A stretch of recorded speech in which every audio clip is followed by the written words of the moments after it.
conectar todos, así que van a estar conmigo con la Dani. Y necesito que queden todos iguales, así que bueno, sí o sí tenemos que llegar hasta la pregunta 20, no hay otra. Empezamos entonces con la corrección de este global número 8. Ya como casi la última corrección, porque mañana lo terminamos, nos quedan 9 y terminan todos corregidos. La pregunta número 1 nos decía, el citoplasma de las células eucariotas presenta estructuras internas limitadas por membranas que funcionan como compartimientos especializados. Entre ellas, los lisosomas y los peroxisomas contienen enzimas que impulsan reacciones químicas necesarias para las funciones de las células donde se encuentran. ¿Cuál de las siguientes opciones contiene una característica funcional de estas vesículas? La primera me decía los glioxisomas son vesículas abundantes en las células hepáticas, donde participan en la eliminación de sustancias tóxicas para las mismas. ¿Qué está mal de esto? Están en las semillas de las plantas. Perfecto, lo que está mal es el nombre del glioxisoma, porque si bien es un tipo de peroxisoma, no es como se lo llaman las células animales, sino solo en un orgánulo dentro de las plantas, pero no están presentes en los animales. Todo lo demás está bien, o sea, si me hubiera puesto peroxisoma está bien, porque en realidad son abundantes en las células hepáticas porque se encargan del proceso de desintoxicación. La B me dice, la enzima catalasa contenida en los peroxisomas sintetiza peróxido de hidrógeno a partir de moléculas obtenidas de la metabolización de los ácidos grasos. Está mal. Es el mismo error que recién, ajá. Exacto, es el mismo error que vieron en el global anterior, o sea, distinto, pero me estaba hablando mal de la función de la catalasa. Me podría haber puesto la peroxiasa, y la peroxiasa sí es la que sintetiza peróxido de hidrógeno, pero la catalasa, como ya habíamos dicho, lo degrada. Los peroxisomas presentes en las células de las semillas oleaginosas transforman los ácidos grasos en hidratos de carbono necesarios para la germinación, y en realidad, claro, este peroxisoma se llama particularmente glioxisoma, pero a mí se los peroxisomas presentes en la célula está bien, porque el glioxisoma es un tipo de peroxisoma que participa en el ciclo del glioxilato, que el ciclo del glioxilato es justamente la metabolización de triglicéridos, en las cuales los ácidos grasos de esos triglicéridos se transforman en hidratos de carbono para darle energía a esa semilla, porque está viviendo de reservas hasta que pueda hacer su propia fotosíntesis.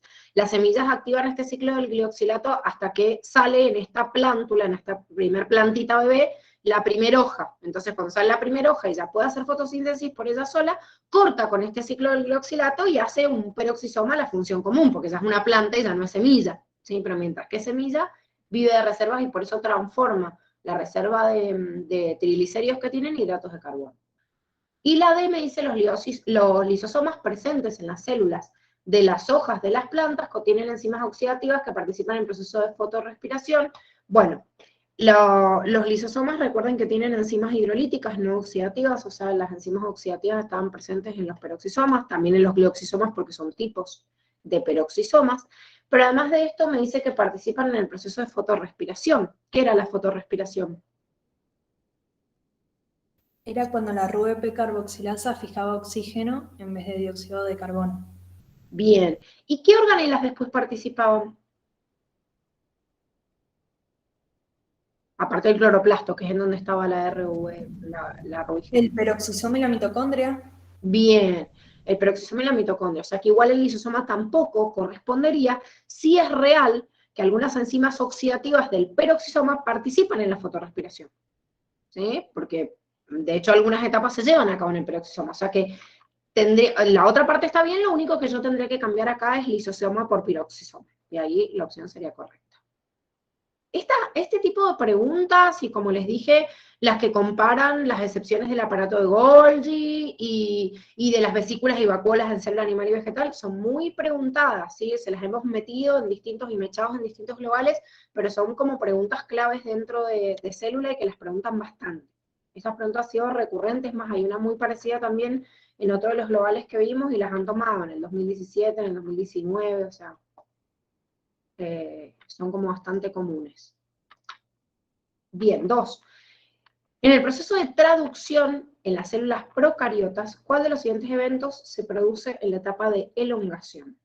Me dice, uy, me preguntaba en las células procariotas y por ahí no me acuerdo. Ustedes, acuérdense que la mayoría de las imágenes y de los procesos que tienen dentro de las células se estudian más que nada en bacterias, así que de hecho el proceso de síntesis proteica, el dibujito que tiene en el Curtis es de una bacteria. Por eso fíjense que cuando sale el proceso de traducción, el primer aminoácido que sale ahí dice F-met, o sea, es la formilmetionina, ni siquiera es la metionina. O sea que encima cuando les pongan esto no se asusten, o sea, acuérdense de las diferencias puntuales, sobre todo en estas unidades entre procariotas y eucariotas, pero hay muchos de los patrones que son los mismos. Si no hay una diferencia puntual que se acuerden, o sea, es porque en los dos es igual. Si no me aclara nada es porque tanto en una célula eucariota como en una procariota se da de la misma forma. La AMA dice las proteínas chaperonas se unen al ARN mensajero para alterar la actividad de la enzima peptidiltransferasa. Recuerden que las chaperonas tenían qué función. Del plegamiento de las proteínas. Exactamente, no tienen nada que ver con la modificación de la enzima que en realidad va a permitir la formación de la cadena polipeptídica, sino posterior a él para llevar a cabo el proceso de estabilización y plegamiento de la proteína. O sea, formación de estructura secundaria, terciaria, cuaternaria. ¿Sí? En cambio, el enlace peptídico que se forma en el ribosoma está hablando de la formación de la estructura primaria de la proteína. La enzima peptidiltransferasa cataliza la hidrólisis del enlace peptídico entre el aminoácido y el ARN de transferencia. ¿Qué está mal acá? Que no cataliza la hidrólisis, o sea, hacen el enlace pero entre los aminoácidos, ni siquiera entre el aminoácido y la Sí es RNA. hidrólisis, ¿eh? Sí es hidrólisis. Pensé que no era hidrólisis. No, sí es hidrólisis porque se da en un medio acuoso, pero es el enlace peptídico, como bien decís, Cande, entre los aminoácidos. ¿Cuál era la unión del aminoácido con el ARN de transferencia? ¿El complejo aminoacil ARNT? Exactamente. ¿Sí? O sea, se forma, hay una enzima que cataliza la unión del ARN de transferencia con el aminoácido, y después una unión en el sitio de la unidad mayor del ribosoma, el enlace peptídico que se va a dar entre los dos aminoácidos. Bueno, la C era la que estaba correcta, me hice un complejo aminoacil ARNT, ocupa el sitio A, aminoacílico del ribosoma, ¿sí? En realidad pasa en procariota y pasa en eucariota, por eso le digo que no se traumen con esto, porque cuando no me está nombrando ninguna diferencia, en realidad esto es propio de las procariotas. No, en las eucariotas también pasa lo mismo, ¿sí? Pero es propio del proceso de elongación, que es lo que me está preguntando. Y después la D dice el complejo ARN transferencia F-met ocupa el sitio A del ribosoma. ¿Por qué está mal esto? Porque ocupa el sitio P. Ocupa el sitio P y es donde comienza. Yo la verdad que es como medio tramposa, porque si yo pienso, bueno, está bien, la formilmetionina y la metionina en los eucariotas es el que inicia el complejo. Ahora, ¿qué pasa si yo encuentro otra metionina entre medio de la proteína? Porque no se piensan que la metionina solo existe al principio, sino que yo puedo tener metionina entre medio en una proteína, lo que pasa es que está señalizado distinto. Entonces, la realidad es que en determinado proceso de la elongación, si justo el ARN de transferencia tiene una lectura del complejo, si antes no hay uno de stop y hay uno de iniciación, es porque la formilmetionina está en el medio de la proteína, y puede pasar, ¿sí? Entonces, podría ser parte del proceso de elongación. Lo que pasa es que es más correcto la C, que digo, bueno, cualquier aminoácido RNT, no solo ese, sino cualquiera que yo hubiera nombrado ocupa el sitio A, ¿sí? Pero lo importante es que cuando digo que ocupo el sitio A y estoy ingresando por el A, estoy elongando, pero solo el primero es el que ocupa directamente el P, porque es el que permite la formación. Entonces, bueno, como que la descripción que me da es bien del complejo de iniciación. Bueno, acá tenía el dibujito para que se ubicaran en la elongación, cómo van ingresando por el sitio A y se van corriendo. A diferencia de la iniciación, que solo se ocupa el sitio P primero, entre la subunidad menor nada más y el ARN mensajero, y después se le acopla la subunidad mayor del ribosoma. 3. Los organismos pluricelulares aerobios realizan la función respiratoria en menor o mayor grado de complejidad. En ambos organismos, el proceso de oxidación, ¿sí? O sea, me está hablando de un proceso aerobio, pluricelular, o sea, no me da ninguna otra especificidad. Opción A, permite la captación de oxígeno para su utilización en la liberación de energía. Sí, en última instancia sí, en un proceso aeróbico, por más de que yo lo use o sea, en la última etapa, en el proceso o sea, la cadena de transporte de electrones, después me va a llevar eso al proceso de formación de ATP, así que me lleva a la formación de energía, o sea que está correcta. La BMI permite la captación de oxígeno para la formación de moléculas orgánicas. Bueno, no, sabemos que cualquier proceso de oxidación degrada las moléculas orgánicas, no las forma. Eso es lo que se lleva a cabo en un proceso de síntesis, ya sea fotosíntesis o quimiosíntesis. En ausencia de oxígeno aumenta la producción energética. Bueno, primero que la consigna me estaba hablando de un proceso de oxidación, de degradación, que yo digo, bueno, oxidación, oxígeno. No, bueno, puedo degradar sin hacer participar el oxígeno. Entonces digo, bueno, ¿qué pasa si yo tengo un metabolismo de oxidación pero que es anaerobio? Pero me dicen ausencia de oxígeno, o sea, si sería un anaerobio, ¿hay mayor producción? No, hay menor. Entonces eso es lo que está mal, porque podría haberse correspondido la definición también con un proceso, digamos, fermentativo, o por lo menos con la glucólisis, en la primera etapa de degradación. Y la DMI permite la captación de dióxido de carbono para acoplarlo en la cadena del ciclo de Krebs. Bueno, no capto, sino que libero dióxido de carbono.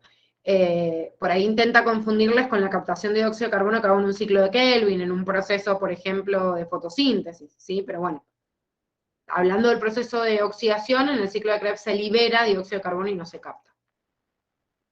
4. La membrana plasmática es una barrera selectivamente permeable que regula el tránsito de sustancias hacia afuera y hacia adentro de la célula. ¿Qué mecanismo de transporte utilizan las proteínas polares, pequeñas, sin carga eléctrica neta, para atravesar la membrana plasmática e ingresar a las células? Esto era bien de definición. O sea, ¿qué hago con una molécula que tiene las descripciones como para atravesar la bicapa de fosfolípidos? Entonces, si atraviesa la bicapa, obviamente es un transporte pasivo y que atraviesa, por eso les dice a través de los fosfolípidos de membrana. Si es una sustancia pequeña y todo, ¿para qué usar un transporte mediado por vesículas? O por lo menos me tendría que dar otras características, porque a ver, el agua pasa a través, igual no por las características estas, pero el agua pasa por transporte pasivo, se cuela a través, y también yo puedo meter en una vesícula de pinocitosis más agua, pero si no me hace ninguna aclaración, yo digo cuál es el mecanismo básico que utiliza. Así que siempre va a ser pasivo, no tengo cómo inducir que es una vesícula, y el transporte activo justamente lo utilizo para las sustancias que no tengan las características que me está describiendo la consigna. 5. Una de las propiedades emergentes de las poblaciones es el patrón de crecimiento poblacional. Con respecto a los dos modelos de crecimiento estudiados, seleccione la opción correcta. La AME dice, el crecimiento exponencial es el modelo más complejo de crecimiento en el cual el número de individuos de la población se incrementa a una tasa constante.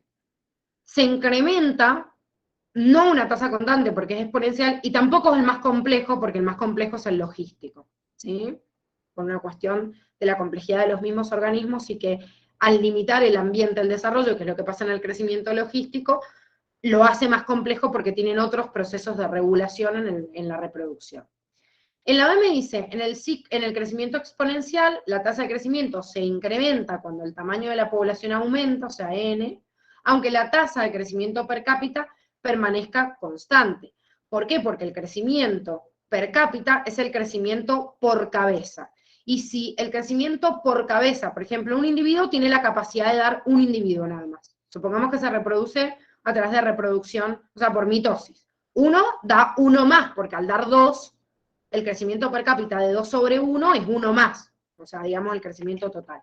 Si yo no incremento el crecimiento per cápita y siempre es de 1, igual un individuo me van a dar 2, 2 me van a dar 4, 4, 8, y siempre va a ser el crecimiento, por eso se lo llama exponencial, de hecho. Entonces, el crecimiento no es constante, justamente es exponencial, cada vez aumenta más, por eso la forma de la curva en J, aunque mantenga el crecimiento per cápita constante. A eso se refiere justamente el crecimiento de tipo exponencial.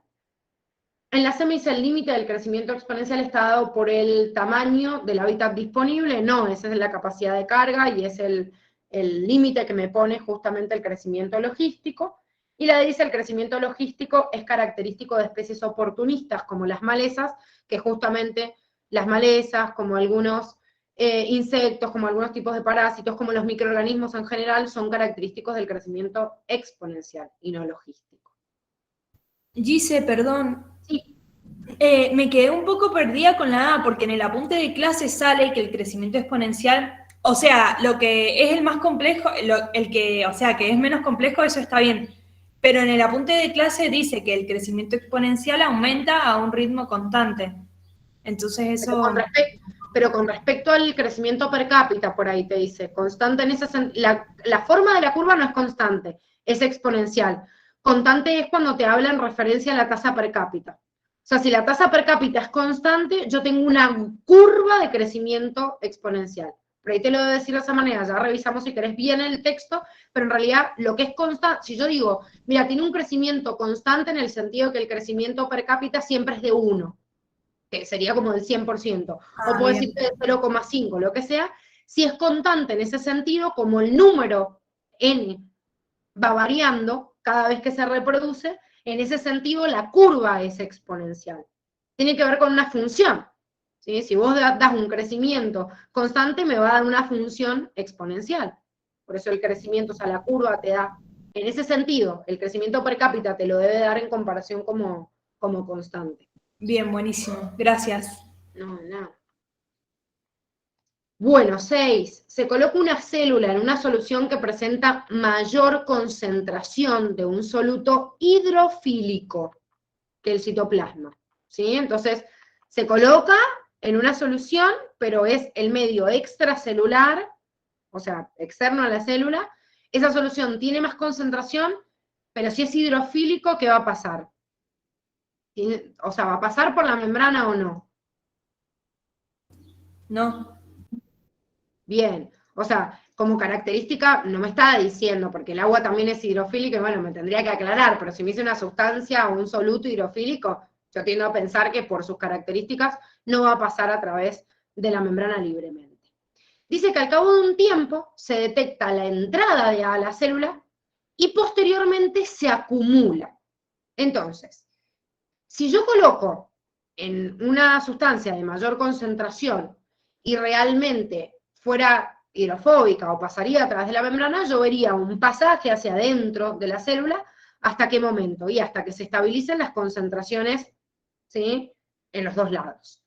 Si yo pienso en una sustancia hidrofílica que empieza a entrar y después se acumula, ¿qué tipo de transporte pueden inducir con esto? De los tipos de transportadores que ustedes conocen.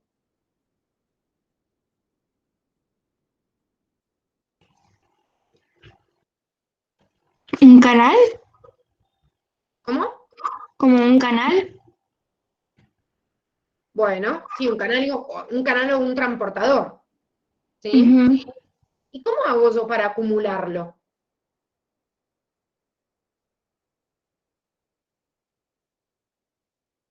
Y cuando ingreso lo cierro. Bueno, puede ser cerrándolo, depende de la concentración. Pero Ujú. generalmente, ¿cómo hago yo para bloquearlo, para acumularlo en el interior?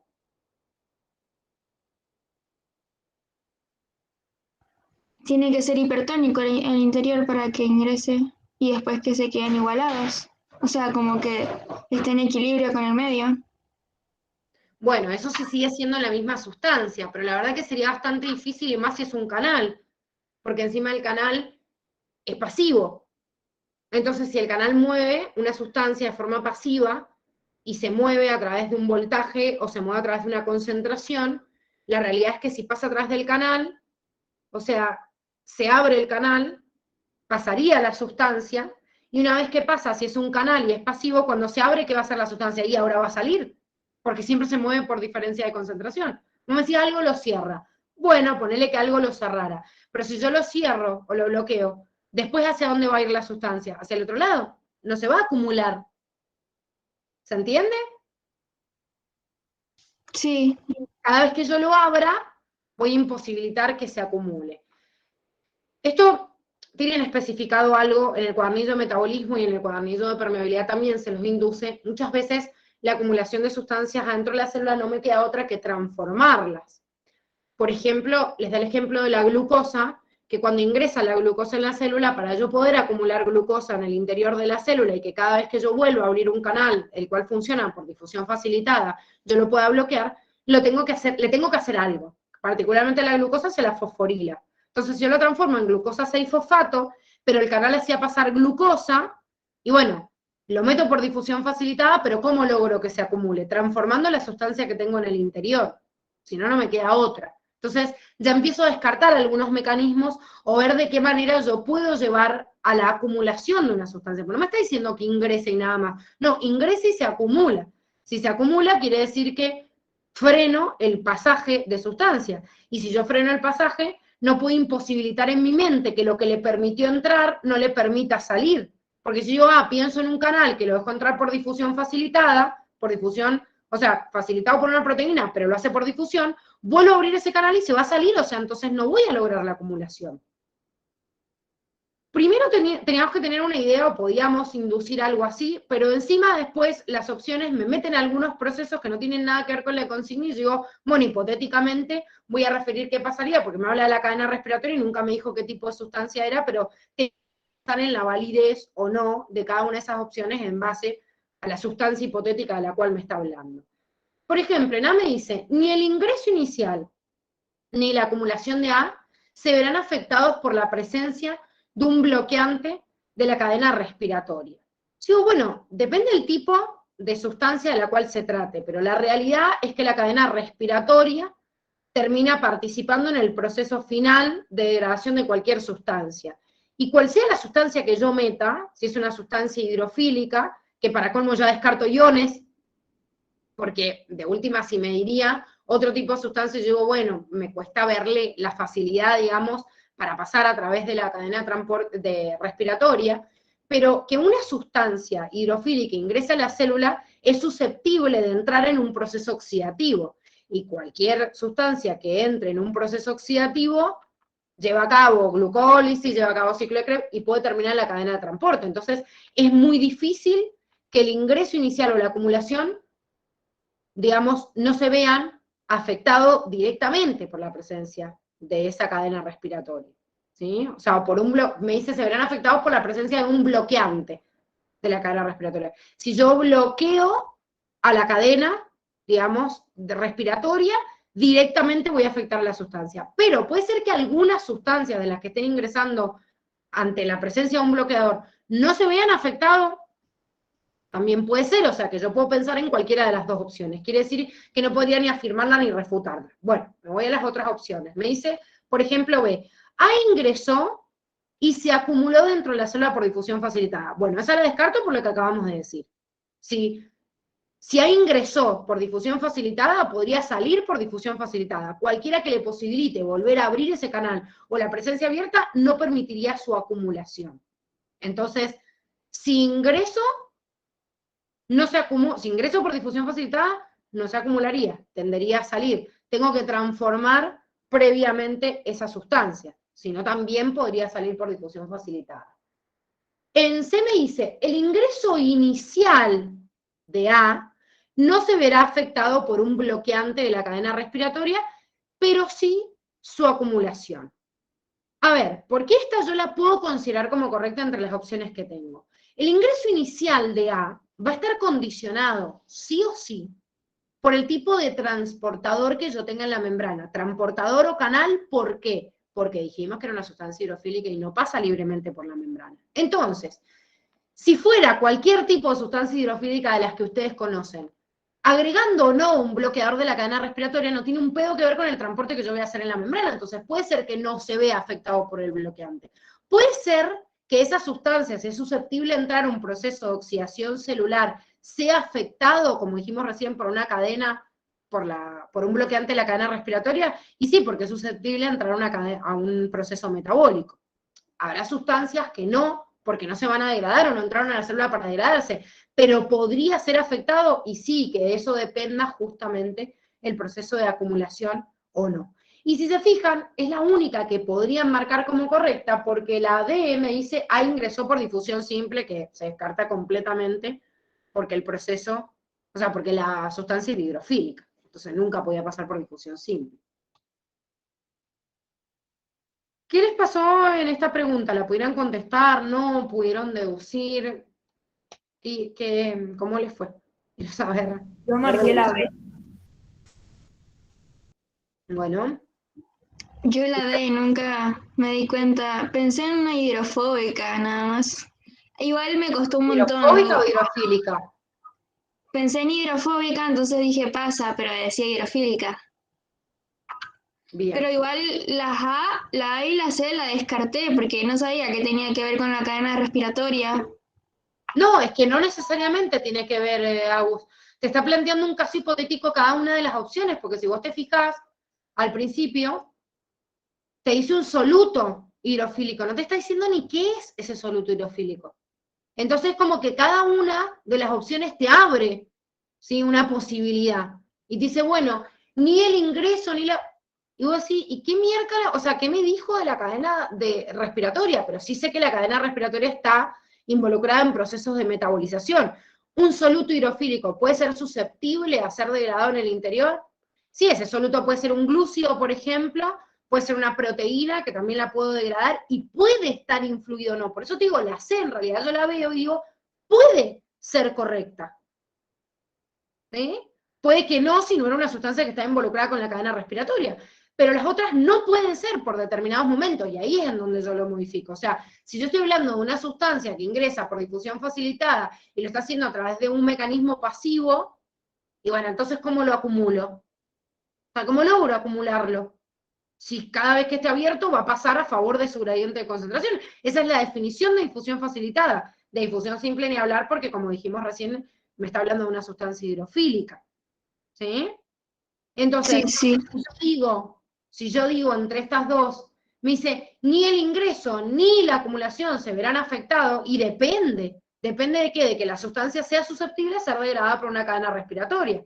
Entonces, el ingreso puede ser que no se vea afectado. Ahora, la acumulación se puede ver afectado, y sí, porque si estoy entrando un azúcar y yo te digo, la glucosa, transformemos toda la opción y transfórmenlo por un soluto hidrofílico. Digo, la glucosa, ¿sí?, se mete a la célula y luego y posteriormente se acumula. Y yo te digo, ni el ingreso ni la acumulación de A va a estar afectado por un bloqueante de la cadena respiratoria. Me va a decir, no, el ingreso no tiene nada que ver porque yo necesito otro transportador.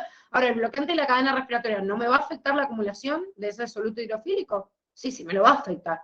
Entonces, cuando yo te digo en C que el ingreso no se va a ver afectado, pero sí la acumulación, digo, y depende. Si es glucosa sí, si es una proteína sí, si... Bueno, prácticamente todos los que sean susceptibles. Puede ser que alguno no esté influenciado en esa cadena de degradación, sí, pero por lo menos es la que más encaja, es la más correcta, porque estoy suponiendo un hipotético en cada una de las opciones, porque no sé cuál es el soluto hidrofílico.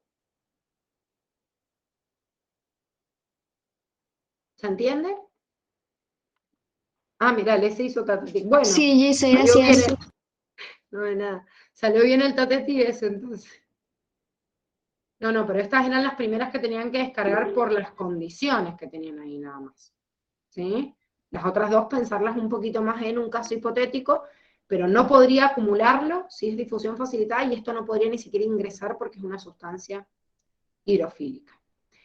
Bueno, 7. La transcripción implica la síntesis de ARN a partir de la información genética contenida en el ADN. ¿Cuál de las siguientes es una característica del proceso de síntesis de ARN mensajero en eubacterias? Esta también creo que es de este año, esta pregunta. Me picó un mosquito encima, que no me pican en la noche, nada más. En el día también tengo una roncha de este tamaño. Les juro que se la mostraría si podría subir la pierna, pero parece un dinosaurio. Bueno, a ver, la Qué A feo. dice, es horrible. Aparte tengo una alergia con las picaduras de mosquito que me salen como unas ronchas de... Nada que ver. Bueno, ambas cadenas de ADN son transcriptas simultáneamente por la enzima de ARN polimerasa. ¿Qué es lo que está mal acá? Que no es simultáneamente.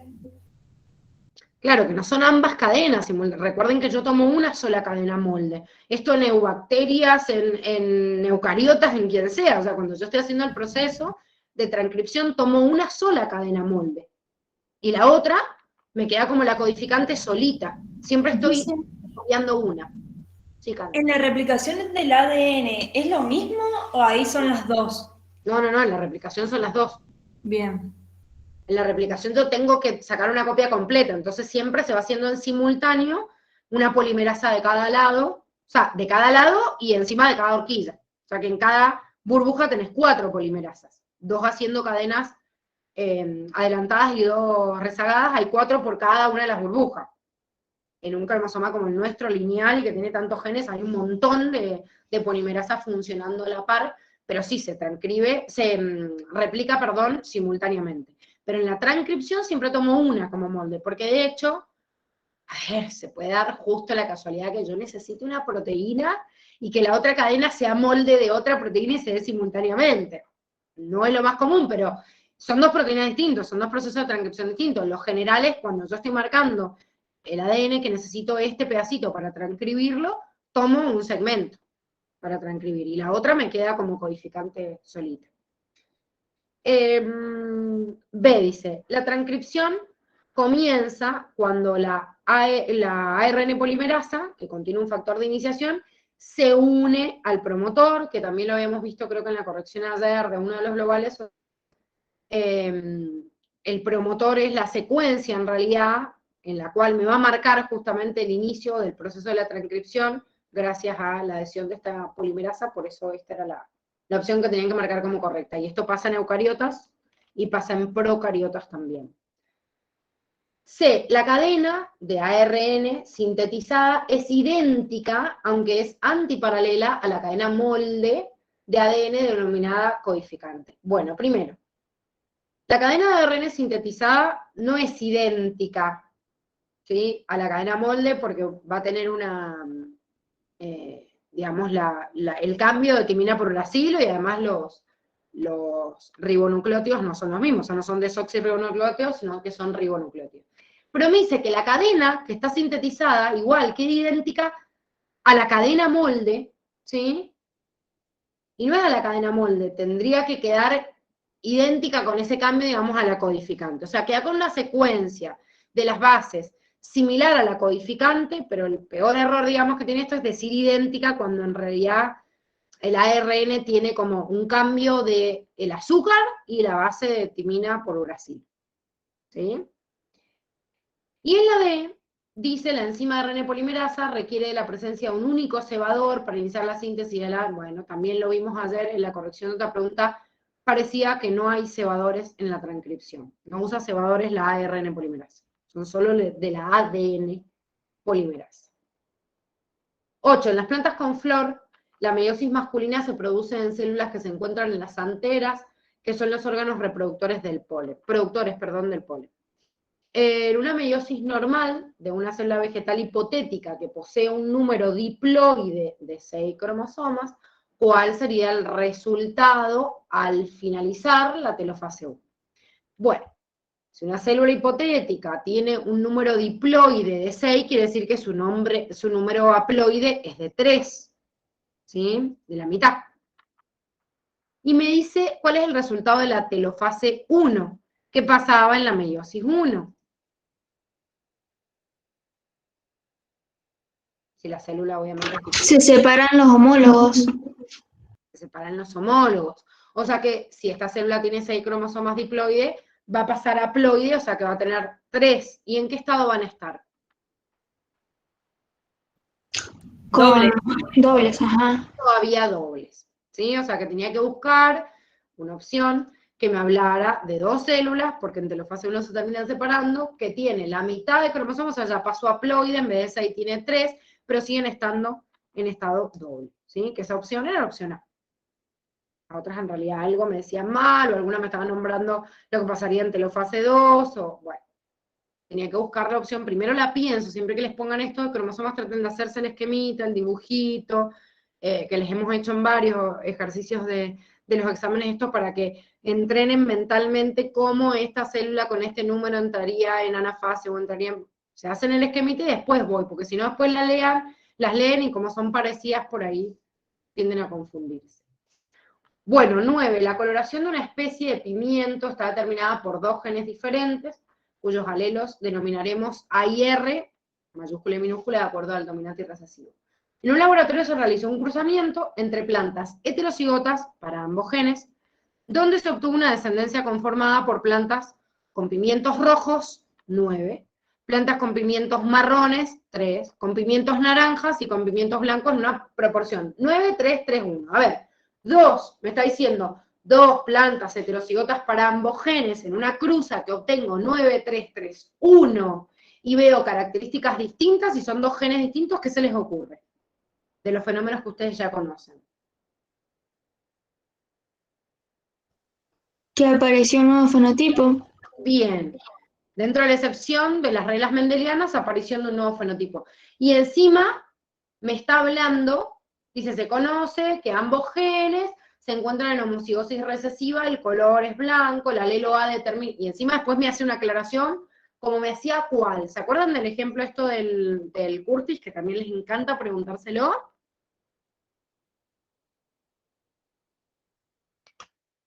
¿Qué ejemplo tenían de aparición de fenotipos nuevos? Las crestas de la gallina. Exactamente, la cresta de la gallina. También les encanta preguntárselo, que tenganlo en cuenta.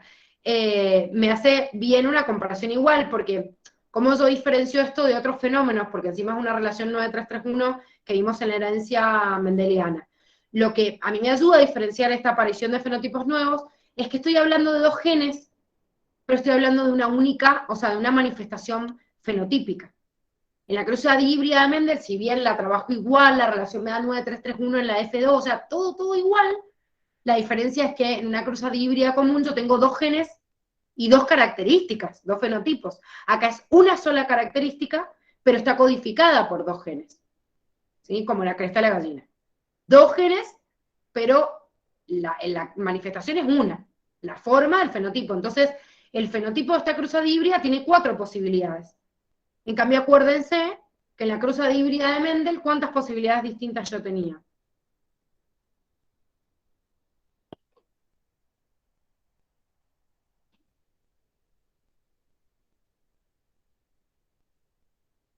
¿Cuántos eran en una 4. híbrida común?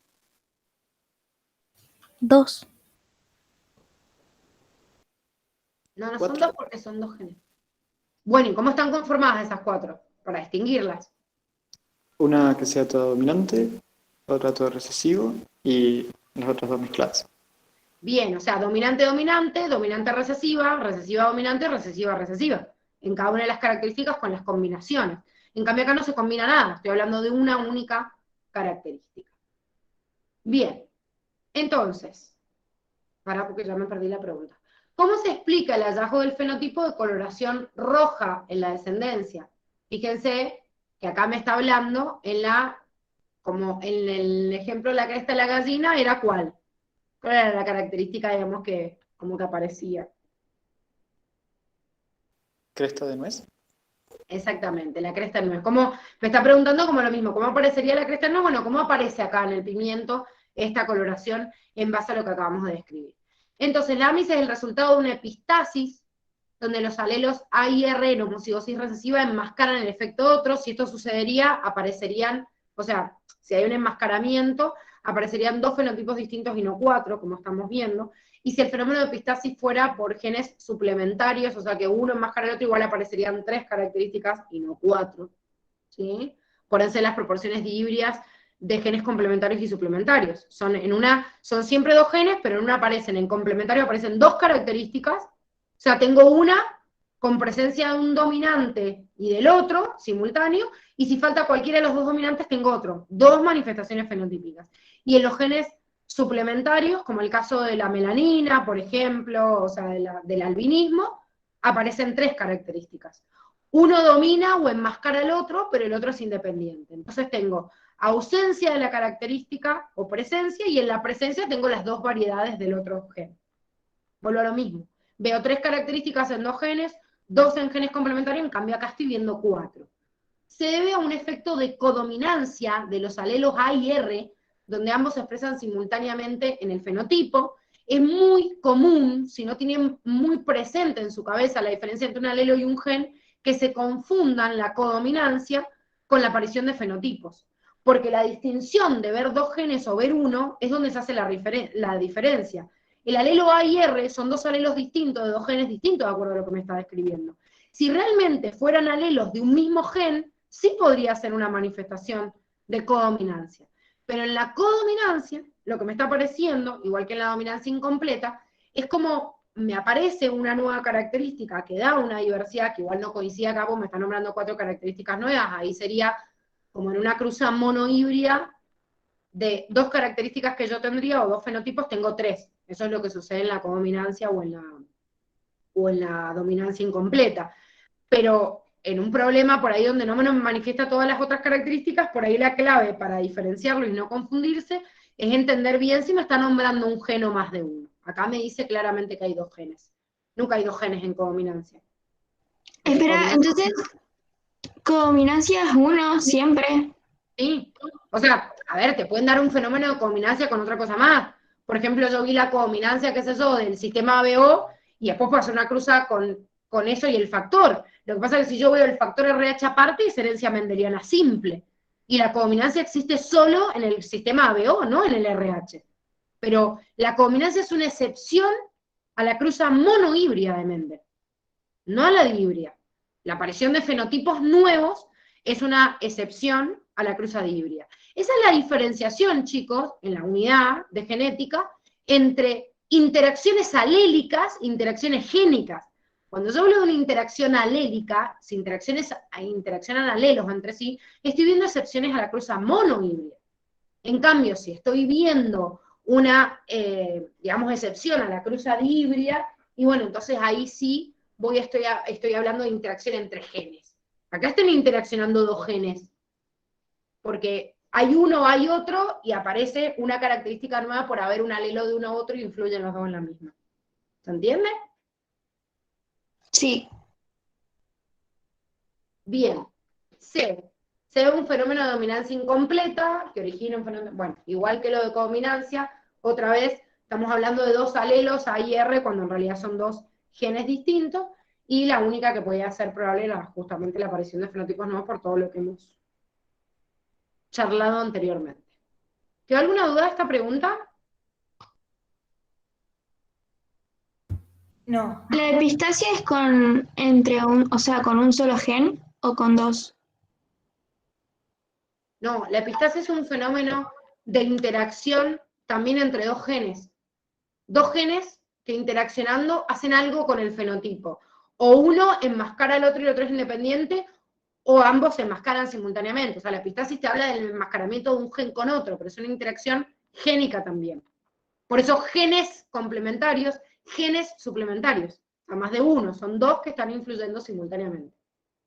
Ok, gracias. No, nada. Bueno, esta pregunta sí, esto es como bastante copada para analizar. Fíjense que no, ya empezaban a leer, qué sé yo, y dicen, bueno, voy a tener que hacer un cruzamiento. Y es una pregunta teórica. O sea, es de genética, pero es teórica. O sea, tienen que pensar, si tenían presente el ejemplo de la gallina, les traía bastante como para acordarse, y si no, tenían que deducirlo de acuerdo a los datos. Si estoy hablando de 2 genes, si estoy hablando de esto, o sea, les da las herramientas para que ustedes puedan llegar a la conclusión de que la proporción en una cruza de híbrido y todo era de la aparición de fenotipos nuevos. ¿Sí?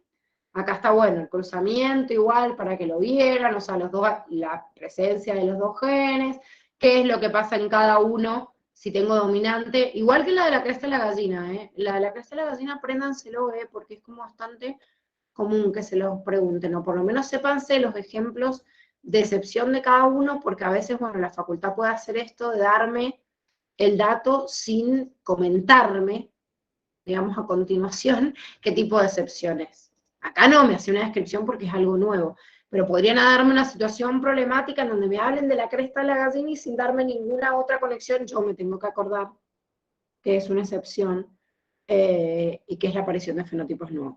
Lo mismo con todos los ejemplos que aparecen en genética. Bueno, 10. El hígado es un órgano fundamental para mantener constantes los niveles de azúcar en sangre. Si hay suficiente almacenamiento de glucógeno, los monosacáridos que llegan a él deben seguir otras vías metabólicas alternativas a la formación de glucógeno. No se puede almacenar más porque ya hay suficiente. ¿Qué vía metabólica se llevará a cabo en estas condiciones? Si yo tengo una cantidad, como me dice acá, una cantidad de monosacáridos excesivos, ¿sí? O sea, que lleguen y que sean muchos. Primero, ¿qué hago? Si no puedo almacenarlo como glucógeno. Antes de deducir, porque las respuestas en realidad tienen como un paso secundario. yo entendí mal la consigna. O sea, entendí como que había que generar glucógeno. Yo también. Sí, yo también. Bien, bien. Claro, porque dice si hay suficiente, es que es la trampa, en realidad, si hay suficiente almacenamiento de glucógeno, entonces te estoy frenando acá, no vas a hacer producción de glucógeno, o sea, no vas a acumularlo. Entonces, ese aminoácido cuando llega, ¿qué hace? ¿En qué se puede transformar?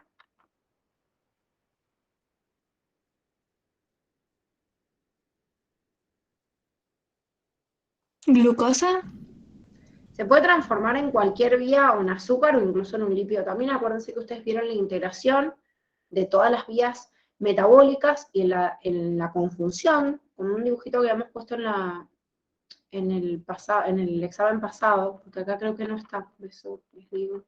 Entonces, conjugaban todas las vías metabólicas. Yo puedo partir de un aminoácido y puedo partir también de un lípido, degradarlo y volver a conjugar, o sea, volver a formar compuestos. Ahora, la realidad es que si tengo muchos aminoácidos y esos aminoácidos pueden transformarse en azúcar, o consumo ese azúcar o sintetizo otro compuesto nuevo con respecto a esa proteína, ¿no? Si me sobra, ¿podría almacenarlo en glucógeno? Sí, también. Lo que pasa es que la consigna justamente me está diciendo que hay suficiente glucógeno, entonces me está bloqueando esa vía. Ahora, si yo veo las opciones, no tengo ninguna que me hable de la metabolización o de la transformación de ese aminoácido o de reserva o de síntesis de una proteína. Me está hablando únicamente de las vías de producción, digamos, o mediación del consumo, de la formación de glucosa y de glucógeno. Entonces, ¿qué es lo que yo puedo hacer con ese exceso de aminoácidos? ¿Puedo fabricar glucógeno? Y no, porque ahí te dice que ya hay suficiente. ¿Puedo degradar glucógeno? No, porque no es lo que te está pidiendo la consigna. No, aparte no tiene sentido. Si tengo suficiente cantidad de glucógeno, lo voy a degradar si tengo una necesidad, pero no voy a tener una necesidad si tengo exceso o ingreso, ¿sí?, de monosacáridos. ¿Sí? Al mantener, dice constante, para mantener constantes los niveles de sangre, si hay suficiente almacenamiento de glucógeno, o sea que no lo toco, me lo está impermeabilizando, ¿qué va a pasar con los monosacáridos que lleguen a él? ¿Sí? Si yo transformo esos monosacáridos y formo más cantidad de glucosa, ¿dónde voy a ir a parar esa glucosa? A la sangre o las células. A la sangre y me va a afectar los niveles, después a las células, bien, y me va a afectar los niveles de azúcar en sangre, que es lo que me está diciendo acá, me está hablando en el hígado, ¿sí?, que me sirve para mantener los niveles de azúcar en la sangre. Entonces, si tengo suficiente, ¿sí?, ¿qué voy a seguir por esa vía alternativa si me llega como un sobrante, un exceso? ¿Se entiende la consigna? ¿Cómo llego entonces a la respuesta correcta? Piensan a ver en todo el mecanismo que ocurre a nivel para estabilizarlo.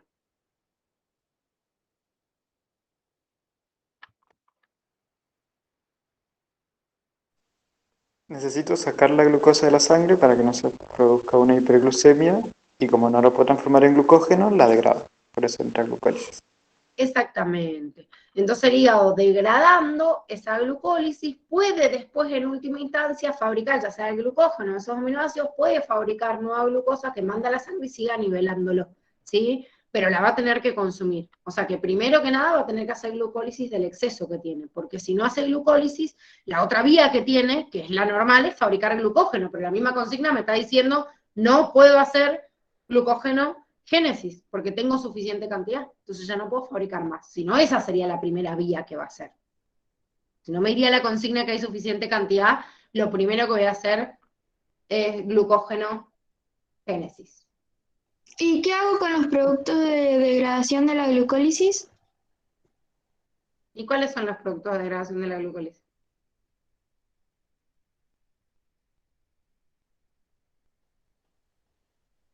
¿Un aminoácido? No me No, acuerdo. el aminoácido se degrada, pero si entra en vía glucolítica o entra en vía de degradación, ¿Cuáles son los productos de...? ATP o algo Claro, o por el sea, estilo. tengo ATP, tengo energía, y esos productos, digo, de la glucólisis en sí o el ácido piruvico, pueden después transformarse en otros compuestos, incluso para acumularse, o pueden entrar en la cadena respiratoria y después terminar dando dióxido de carbono y agua. Eso va a depender después de las otras concentraciones que haya en la célula de ATP y todo para que se compense. Ok, gracias. No, nada. Bueno, 11. Tomás asistió a una fiesta al aire libre donde uno de los alimentos que ingirió estaba contaminado con vibrio colérico. Entre otras reacciones de defensa del organismo de Tomás, se desencadenó una respuesta inmune adaptativa. ¿En qué cúmulos de tejido linfoide es más probable que se iniciara esta respuesta luego del reconocimiento antigénico?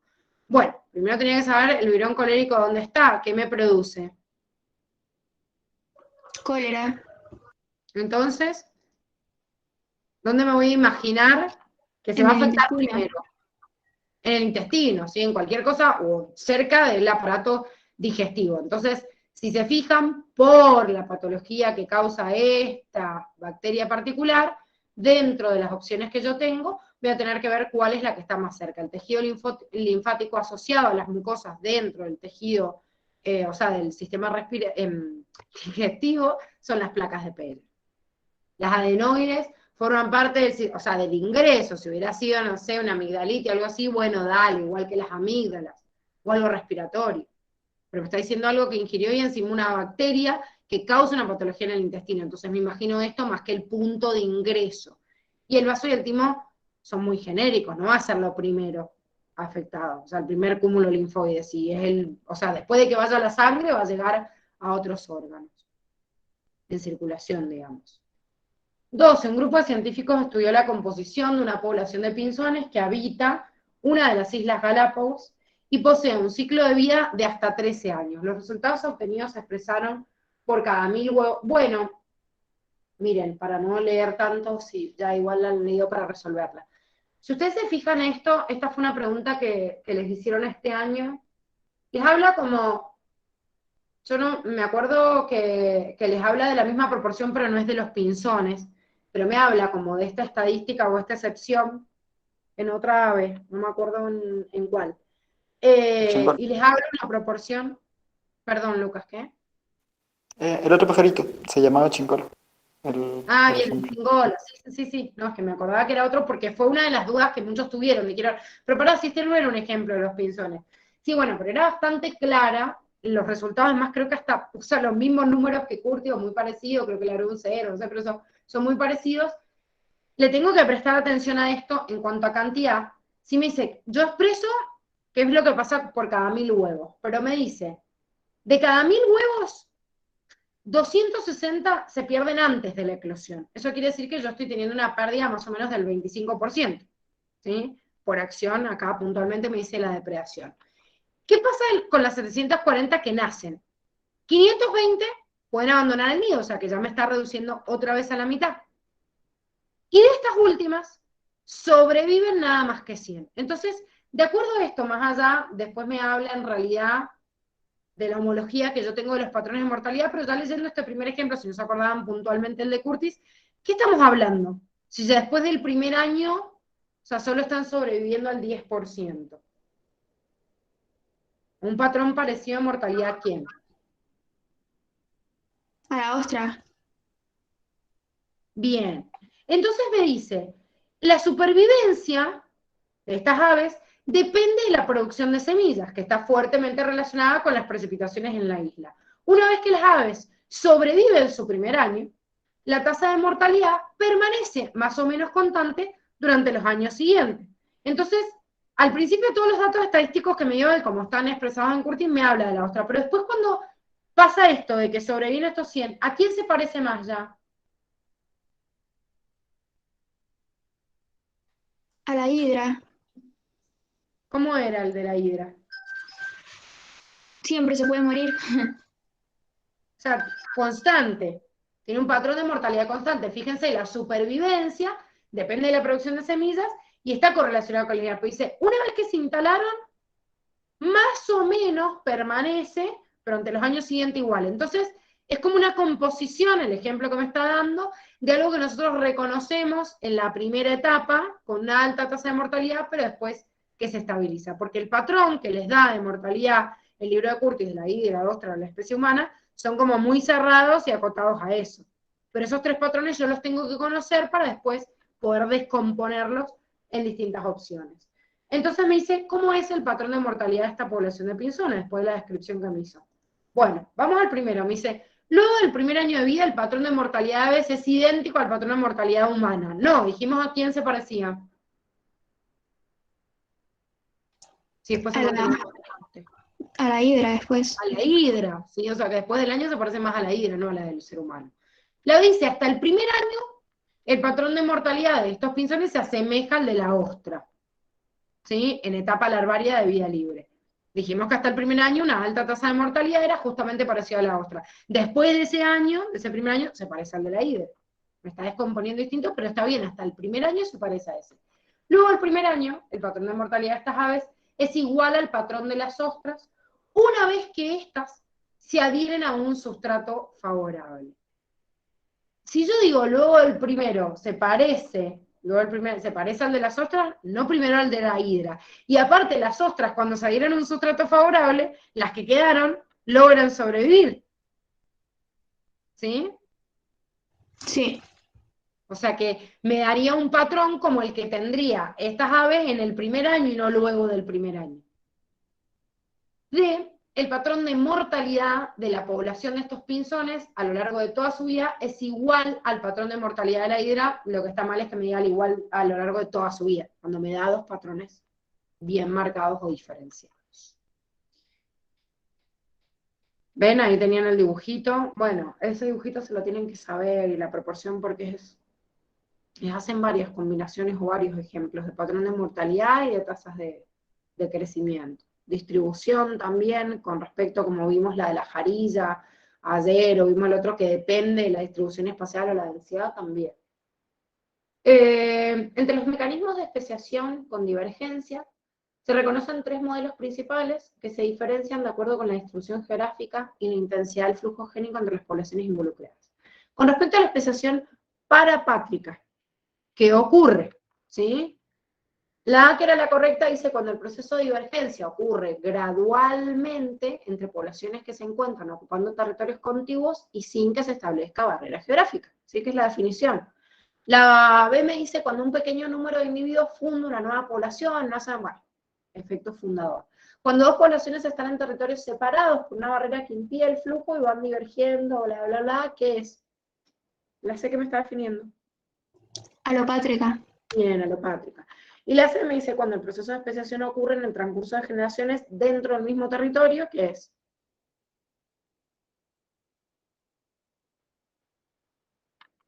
Simpátrica. Simpátrica, ¿sí? Que era es una especiación, digamos, por una barrera etológica, de comportamiento, de reproducción, pero no territorial, no geográfica, o sea, no me divide ni tampoco un gradiente ambiental.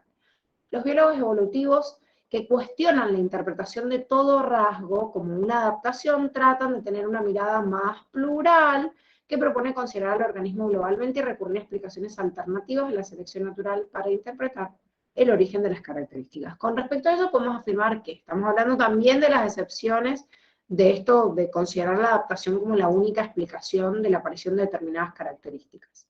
Entonces, acá la correcta me decía algunas características que se denominan exaptaciones, que también había algo parecido en el examen anterior, son incorporadas gracias a la selección natural, pero a partir de otra que ya existía previamente, ya que fuera neutral o modelada. Creo que es muy parecido a la definición que tenían en la pregunta anterior que me preguntaba puntualmente por exaptación.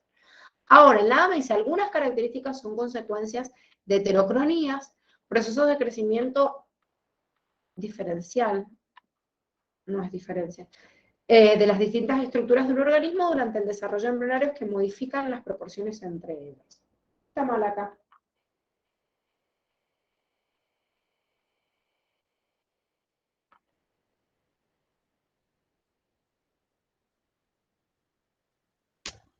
Yo hice una pregunta de la B en realidad. Sí. ¿Viste que dice ya sea neutral? Ujú. Yo la descarté por eso, pero es porque en realidad no es, o sea, es la característica anterior que fue neutral y después... Claro, la anterior, a Ah, partir de, dice, pero a partir ah, de otra que existía previamente, ya fuera claro, neutral o modelada. Claro, la anterior, la de qué ese tonta. momento, la extracción tiene que ser una adaptativa, como habíamos visto. O Sí. sea, selectiva o por selección natural, como me dice ahí. Pero la anterior sí podría haber sido neutral. Bueno, ¿por qué está mal la...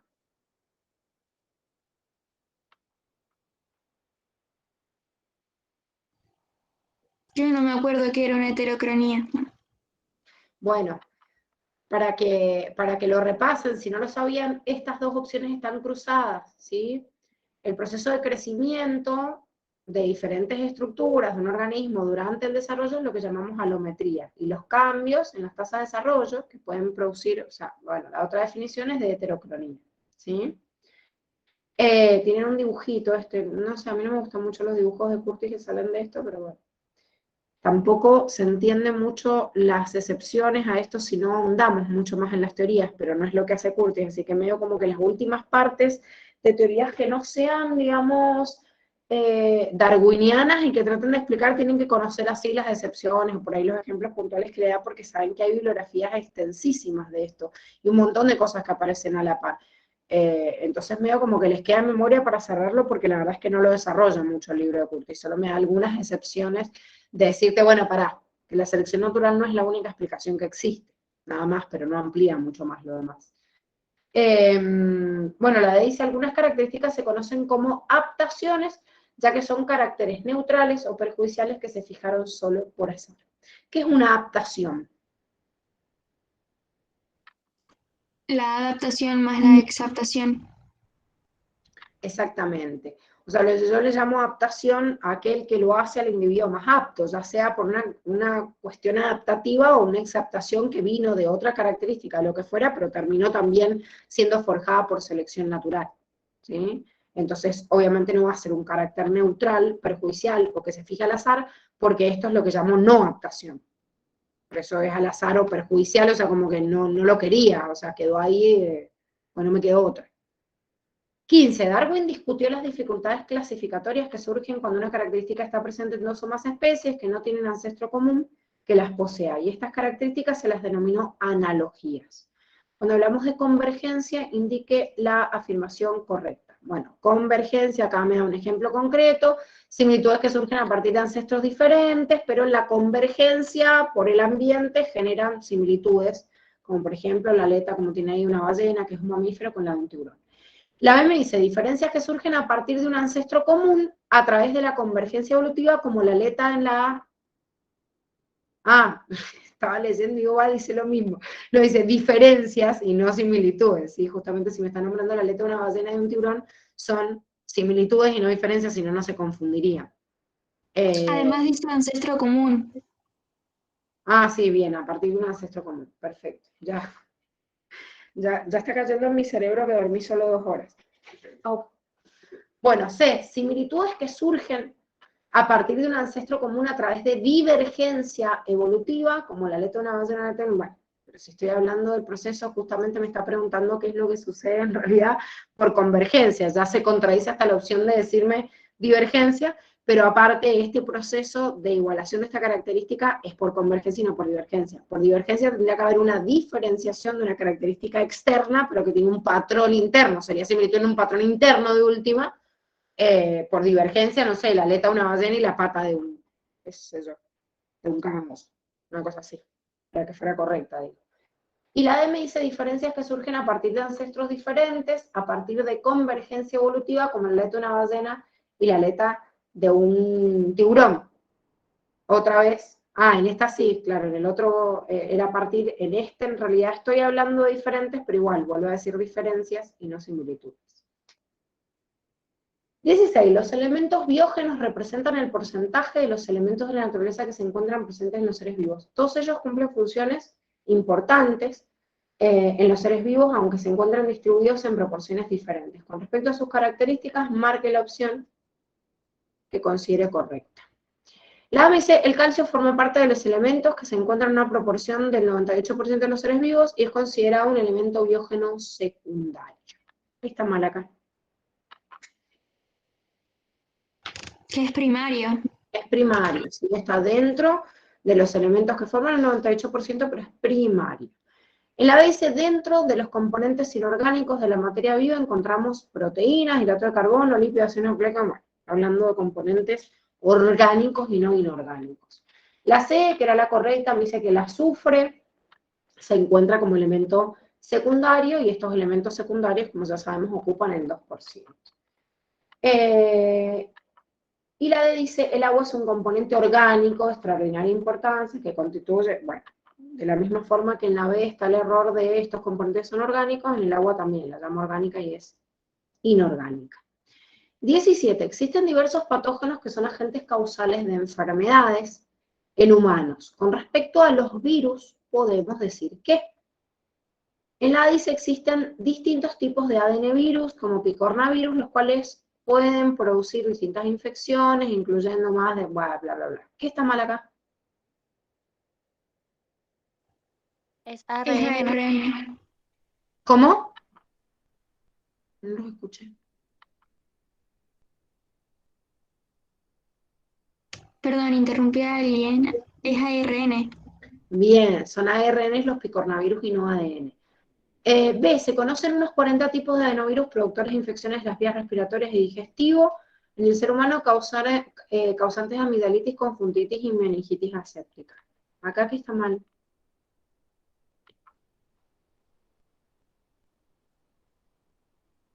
Lo que causa,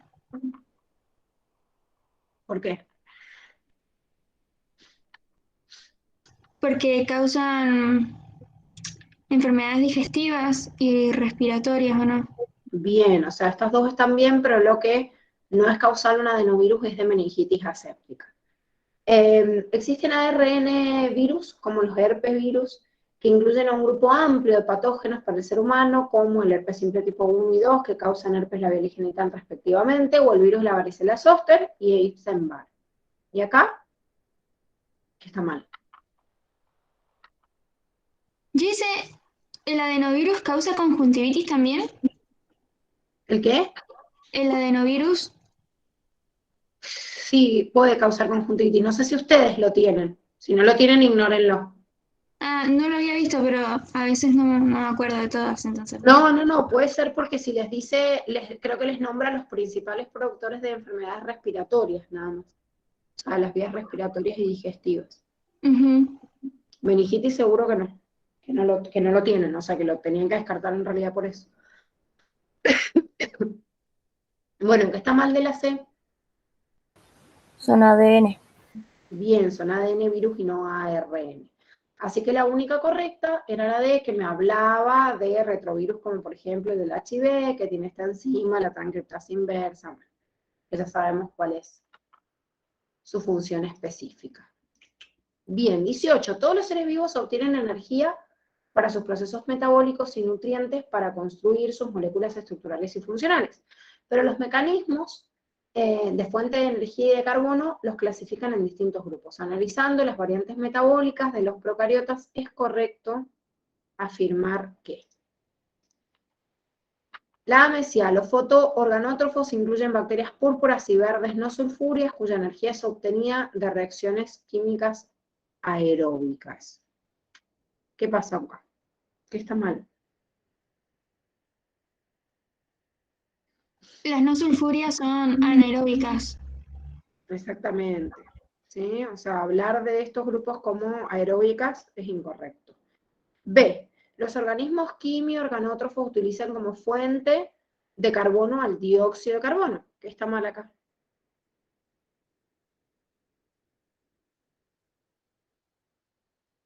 Que usan sustancias orgánicas como fuente de carbono. Por eso se llaman quimio-organótrofos. Acuérdense que el quimio-organótrofo es vulgarmente lo que nosotros conocíamos como heterótrofo, o sea, como nosotros nunca utilizamos el carbono y el dióxido de carbono porque no podemos hacer fotosíntesis.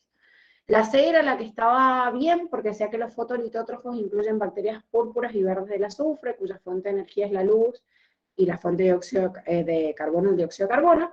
Y la D me dice los dadores de electrones de los organismos quimiolitótrofos consisten en compuestos orgánicos como grasas y alcoholes que hace como una inversión más o menos como este, ¿sí? Porque el quimiolitótrofo es el que vulgarmente nosotros antes llamábamos quimiosintético, que puede sintetizar compuestos químicos y que necesita obtener igual la energía del mismo compuesto químico, digamos, para sintetizar otros distintos, y no de la luz. Eso no lo puede sacar de la luz. Entonces hace un proceso de quimiosíntesis. Y si necesito hacer quimiosíntesis, necesito degradarlo de algún compuesto que almacene energía. Entonces el dióxido de carbono tiene muy poquita energía entre medio de sus enlaces. Voy a buscar un dador de compuestos orgánicos que también me sirva para ese mismo compuesto orgánico, para que me sirva como dador de electrones y energía.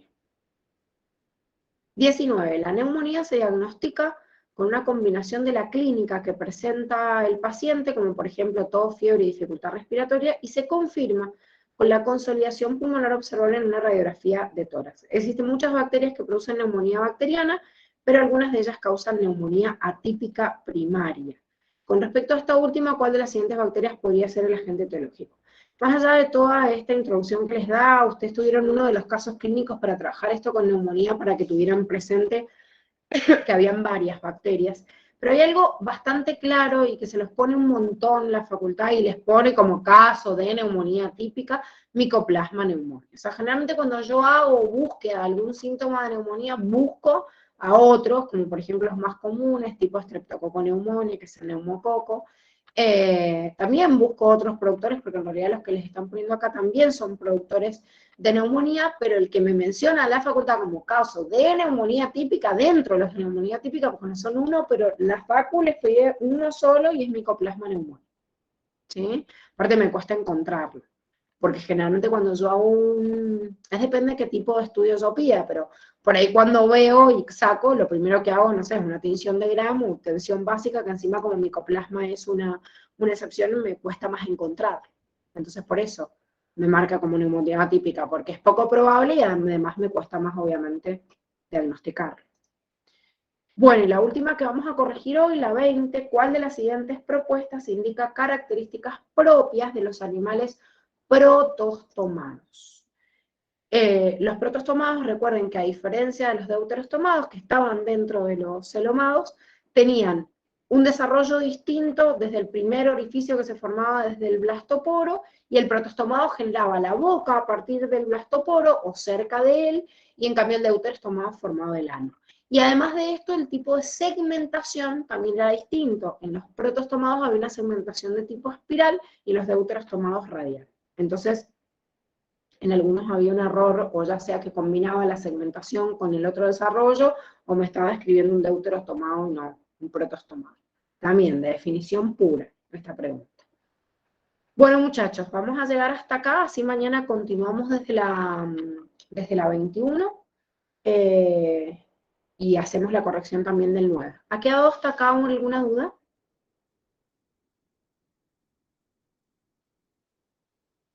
Yo tengo una duda. Entonces, en la pregunta 18, ¿los dadores de electrones son compuestos orgánicos o inorgánicos? No, Los quimiolitótrofos. en los quimiolitótrofos generalmente son compuestos orgánicos, porque justamente por eso hacen quimio, o sea, hacen una formación de un compuesto químico. Pueden sacarlo, pero los principales dadores, digamos, de los electrones en aquel que es, digamos, como quimio organótrofo, heterótrofo, lo que sea, va a ser degradar un compuesto para poder obtener energía. En cambio el otro, en realidad, puedo tenerlo una fuente inorgánica orgánica, pero lo que tiene que jugar es decir, para el compuesto químico me tiene que servir como fuente de carbono y a veces me sirve como fuente de energía. Siempre va a depender, digamos, si está involucrado el dador, digamos, de dióxido de carbono, que también sea dador de electrones, porque a veces tienen fuentes distintas, ¿viste? Están clasificados de forma distinta. Claro. En esta, para 18, en esta que me dice, los dadores de electrones de los quimios consisten en compuestos orgánicos y no. O sea, por regla general, si yo digo un quimiolitótrofo, que es quimiosintético, ¿De dónde saca la fuente? De los compuestos inorgánicos, porque son como productores de la naturaleza. Entonces puede ser que después obtengan algún compuesto orgánico para complementar su obtención de energía, pero el principal dador de electrones va a ser el compuesto orgánico porque por eso es litótrofo. Lo está produciendo. Claro. Gracias. No es nada. ¿Alguna otra pregunta?